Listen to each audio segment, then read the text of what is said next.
ভারত পাকিস্তান যুদ্ধবিরতির পর বেরিয়ে আসতে শুরু করেছে ক্ষয়ক্ষতির চিত্র, আর ক্ষতি কমিয়ে দেখানোর ব্যাপারে যেন প্রতিযোগিতায় নেমেছে দুই দেশ। তবে এই প্রতিযোগিতায় বেশ এগিয়ে ভারত। মোদী সরকার নিজেদের ক্ষতির হিসাব গোপন করার চেষ্টা করে আসছে, আর যতটুকু প্রকাশ করছে তা যাতে পাকিস্তানের চেয়ে কম হয় সে চেষ্টাই স্পষ্ট ভারতের কৌশলে। পাকিস্তানের সাথে লড়াইয়ে নিজেদের কত সেনা নিহত হয়েছে গতকাল রোববার তা জানিয়েছে ভারত, কিন্তু পাকিস্তানের হিসাবে ভারতীয় সেনা নিহত হবার সংখ্যাটা আরও বেশি। অপারেশন সিঁদুর নিয়ে গতকাল রোববার সংবাদ সম্মেলন করে ভারতীয় সশস্ত্র বাহিনী। সেখানে পাকিস্তানের ক্ষয়ক্ষতি নিয়ে নিজেদের করা হিসাব তুলে ধরেন ভারতীয় সেনা কর্মকর্তারা। স্বাভাবিকভাবেই সংবাদ সম্মেলনে ভারতের ক্ষয়ক্ষতির হিসাব নিয়ে প্রশ্ন উঠলে তা গোপন করার চেষ্টা করেন তারা। সরাসরি কোনো তথ্য না দিয়ে শুধু বলেন ক্ষয়ক্ষতি যুদ্ধেরই অংশ।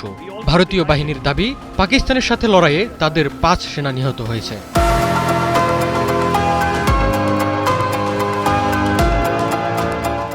গত 7 মে থেকে 10 মে পর্যন্ত নিয়ন্ত্রণ রেখায় ভারত ও পাকিস্তানের সেনাদের গোলাগুলিতে পাকিস্তানের আনুমানিক 35 থেকে 40 জন সেনা নিহত হয়েছে বলে দাবি করেছে ভারতীয় সেনাবাহিনী।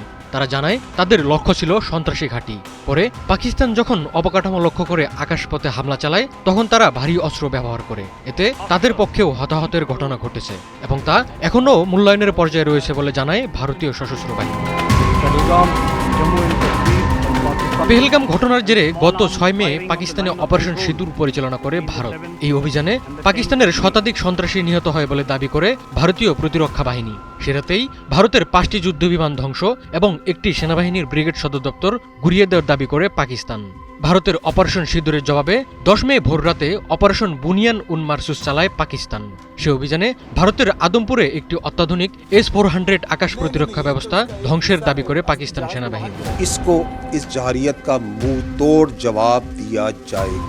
গত 8 মে পাকিস্তান দাবি করে ভারতের হামলার প্রতিশোধ হিসেবে তারা 40 থেকে 50 জন ভারতীয় সেনাকে হত্যা করেছে।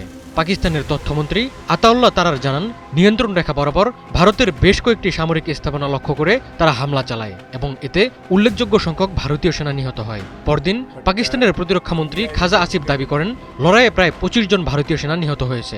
খাজা আসিফ ভারতীয় সেনা নিহত হবার দাবি করার পাশাপাশি লড়াইয়ে পাকিস্তানের সেনা নিহত হবার কথাও স্বীকার করেন। Indian incursion this morning has definitely created a situation where this conflict is entering a blind alley. There is hardly any space left for us to